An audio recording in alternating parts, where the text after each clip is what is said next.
오늘 주일을 맞이해서 하나님 전에 나온 여러분들을 환영합니다. 저는 오늘 여러분과 함께 하나님의 위로 이런 제목으로 은혜의 말씀을 나누고자 합니다. 여러분, 우리가 살다 보면 정말 이 세상 일에 지쳐서 정말 누군가에게 정말 위로받고 싶을 때가 사실 한두 번이 아닙니다. 그래도 여러분, 누가 위로해 줍니까? 누가 이렇게 살갑게 위로해 줍니까? 물론 위로를 받죠. 주위 사람들이, 또 가족들이, 또 이렇게 친지들이 위로를 해줍니다. 물론 도움이 됩니다. 그러나 그것이 궁극적인 위로는 되지 못합니다. 여러분, 성경을 보면 뭐라고 되어 있죠? 우리의 궁극적인 위로는 하나님께로부터 온다, 이렇게 성경은 말씀하고 계십니다. 그래서 여러분, 우리는 하나님을 만나야 돼요. 바울 사도는 우리가 같이 읽은 고린도 후서 1장 3, 4절에 뭐라고 말씀하십니까? 하나님을 모든 위로의 하나님이시다, 이렇게 우리에게 말씀합니다. 우리 하나님은 모든 환난 중에 있는 자들을 능히 위로하게 하시는 분이다, 이렇게 하나님을 소개합니다. 여러분, 하나님의 위로는 어떤 효과가 있죠? 성도들 하여금 첫째, 환난을 견디게 하는 치료의 효과가 있어요. 환난을 견디게 하는 치료 효과. 두 번째는 하나님을 의지하는 법을 배우게 합니다. 바울은요, 본문에서 자신이 당했던 큰 그 고난의 경험을 이야기하면서 우리에게 죽음에서 건지시는 하나님만 의지해야 한다고 말씀하고 계십니다. 바울 사도가 그런 본문을 기록한 이유가 뭐죠? 성도들이 고난 가운데 있을 때 하나님의 위로를 먼저 깨닫고 그 위로를 통해 다시 재기할 수 있도록 하기 위해서 본문을 바울 사도가 기록을 했습니다. 바울 사도는요, 자기의 그 고난당한 것을 공유하면서 고난은 우리 자신을 하나님께로 이끌고 가는 도구임을 깨닫게 합니다. 그리고 실제로 바울은요, 아시아에서 복음을 전할 때 정말 생명의 위협을 받을 정도로 극심한 고통과 환난을 겪습니다. 여기서 말하는 아시아란 우리가 지금 속해 있는 이런 아시아가 아니에요. 뭐 동남아시아, 극동아시아 이런 아시아가 아니라 저쪽 어디죠? 터키 지방, 터키 서남부 지방을 그 당시는요, 아시아, 소아시아라고 불렀습니다. 그 당시 그곳은요, 로마 제국에 속해 있던 영토였고, 그 아시아의 대표적인 도시가 우리가 좀 들어서 알고 있죠? 에베소라는 도시예요. 에베소. 이 에베소는요, 그 당시 아주 우상숭배가 난무한 그러한 타락한 도시였습니다. 바울은 이 에베소에서 여러 해를 머물며 선교를 했는데요, 바로 그곳에 살고 있던 유대인들이 이 바울을 따라다니면서 극심하게 핍박을 합니다. 예수의 복음을 전하지 말라고. 여기는 모세의 율법을 믿는 곳인데 왜 네가 와서 예수의 복음을 전하느냐 해가지고 극심한 핍박을 합니다. 그래서 끌고 가서 자기들의 율법에 따라 40에 하나 감한 매를요, 무려 5차례를 때렸어요. 여러분, 왜 40에 하나를 감했죠? 그럼 39대잖아요. 너무 때리면 죽을까봐, 독이 올라와서 죽을까봐 감한 겁니다. 근데 그걸 무려 몇 차례? 5차례를 행했어요. 정말 엄청나요. 그들은 바울에게 이런 극심한 고통을 주었을 뿐만 아니라 끊임없이 당국에 고소하였고 기회가 닿는 대로 살해하려고 따라다니고 위협했습니다.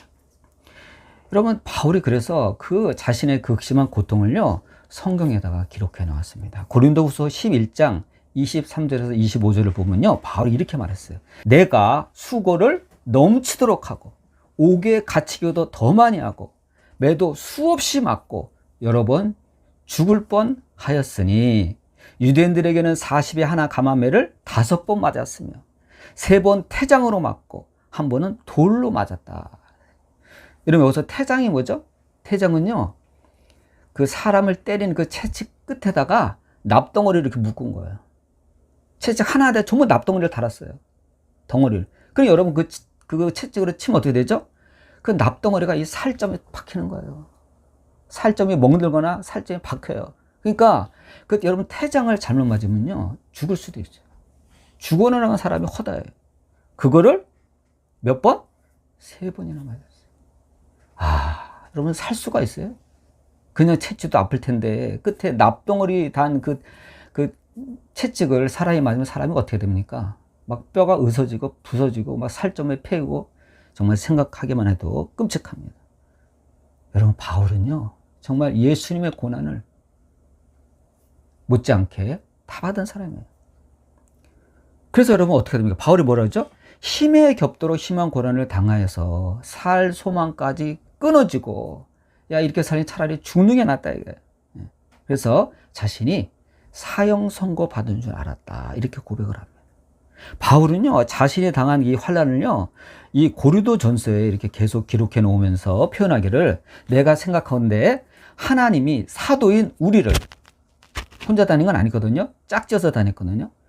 우리를 죽이기로 작전된 죄 같이 끄트머리에 두셨으며 우리를 세계 곧 천사와 사람들 가운데 구경거리가 되게 했다 이렇게 기록을 했습니다.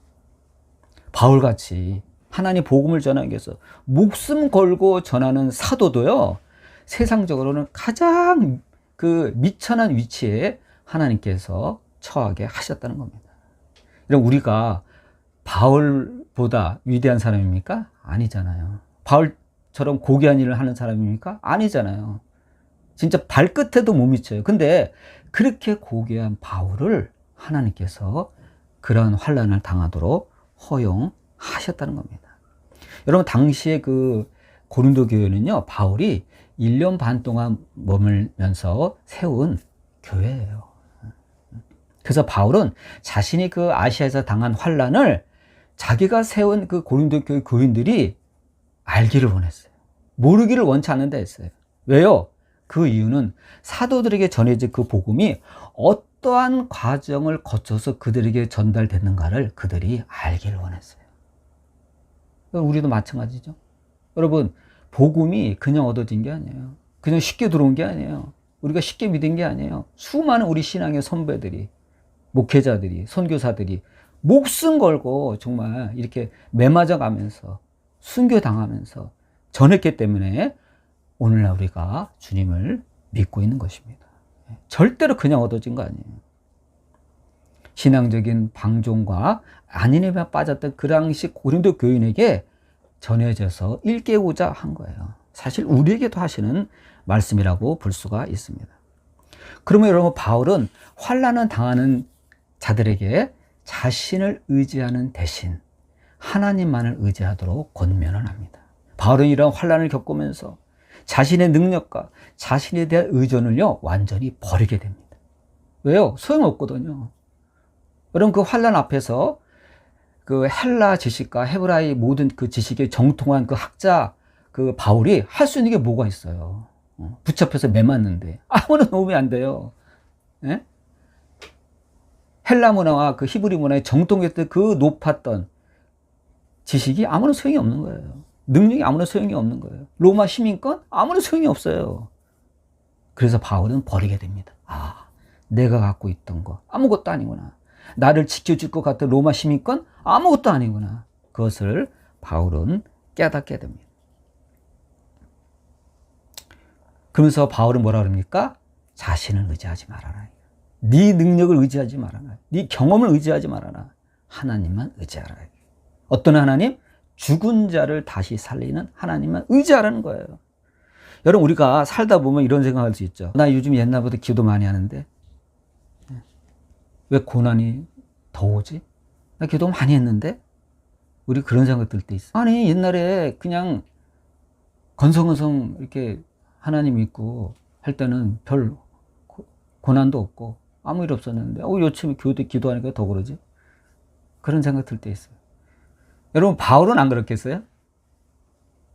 바울은요 옛날 그리스도인을 잡는다고 대제사장으로부터 고난 가지고 그 면허 들고 이 그리스도인 잡으러 다닐 때는요 편했어요.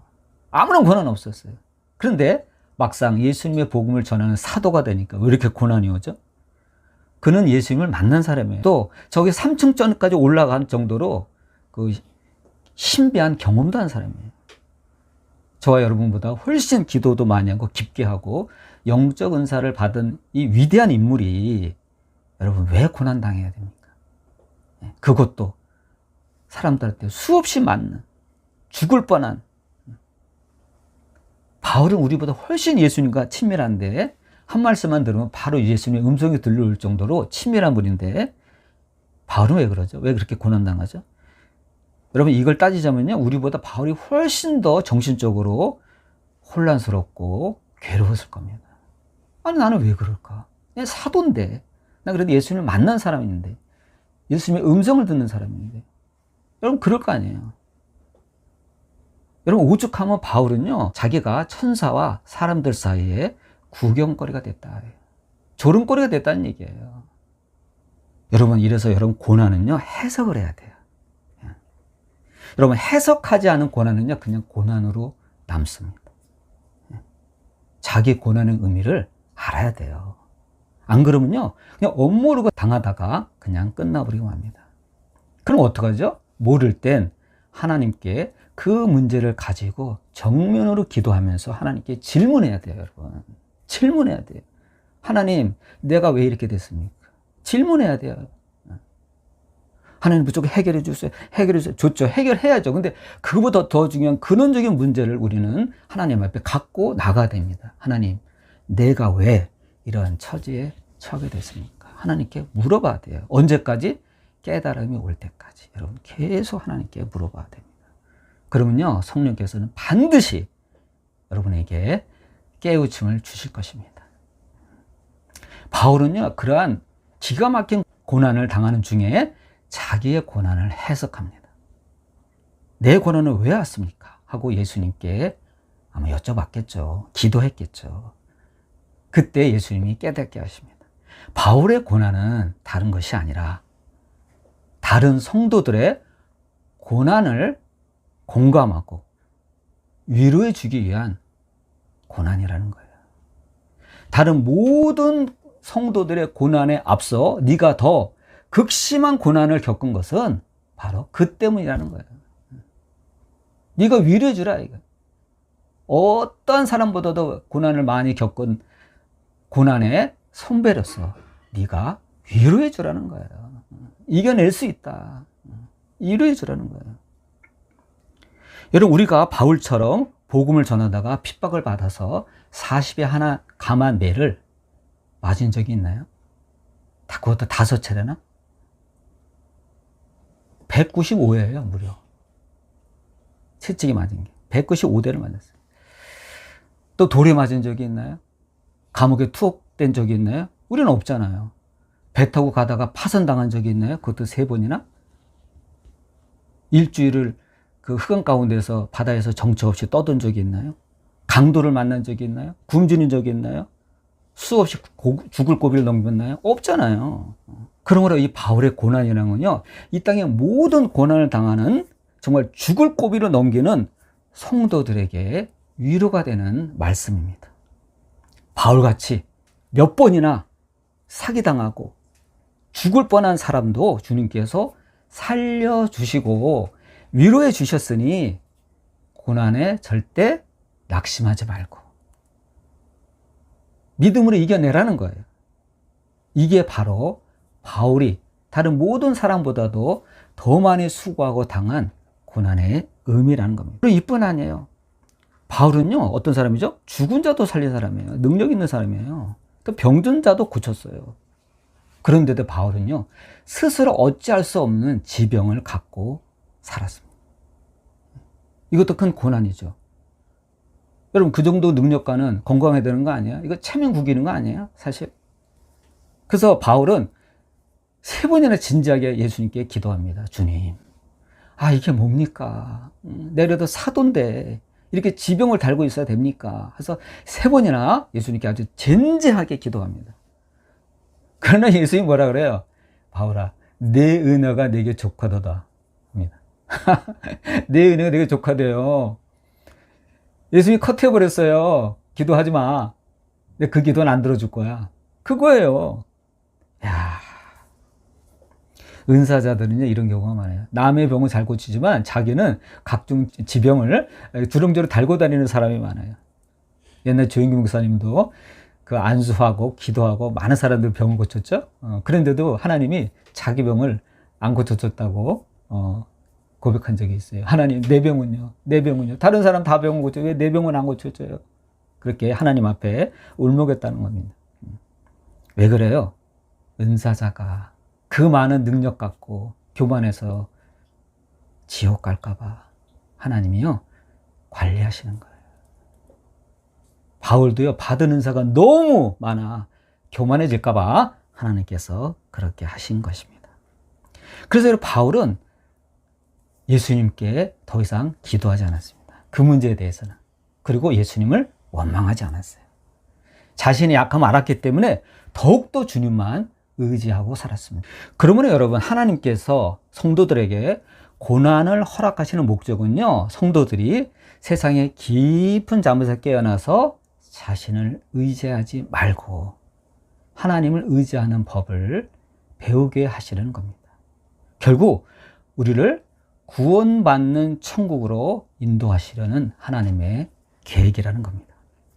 여러분, 궁극적으로 바울이 당한 고난은요, 환난 가운데 있는 모든 성도들에게 그가 받은 위로와 소망을 전하려는 하나님의 계획이었다고 고백하고 있습니다. 바울은 자신이 겪었던 극심한 고난과 죽음의 위기 속에서도 하나님을 신뢰하고 의지했다고 간증을 합니다. 그러므로 우리도 어떠한 환난에서도 주님을 바라봐야 돼요. 환난 중에 낙심하지 말고 하나님이 주시는 위로와 구원을 경험해야 합니다. 우리도 바울처럼 하나님의 위로를 다른 사람과 나누는 하나님의 도구가 되어야 됩니다. 여러분, 시편 23편 알죠? 다윗의 시 길지 않습니다. 그래서 여러분, 끊임없이 암송해 보세요. 저는 그것도 긴데요. 그러면요, 시편 23편 1절만 암송해 보세요. 여호와는 나의 목자시니 내게 부족함이 없으리로다. 그 시편 기자는요, 끊임없이 하나님의 말씀을 이렇게 읊조렸습니다. 읊조렸다고 하죠. 작은 소리로 중얼중얼. 여호와는 나의 목자시니 내게 부족함이 없으리로다. 여러분, 해보세요. 놀라운 은혜가 있습니다. 하나님의 능력을 체험할 수 있습니다. 언제 어디서나 여호와는 나의 목자시니 내게 부족함이 없으리로다. 여러분, 그 믿음대로 될 줄 믿습니다. 돼요, 여러분. 여러분, 말씀의 능력을 체험해야 돼요. 고난 속에서도 하나님을 더욱 의지하고 하나님의 위로와 말씀의 능력을 깊이 경험하시기를 주님의 이름으로 축원드립니다. 기도하시겠습니다.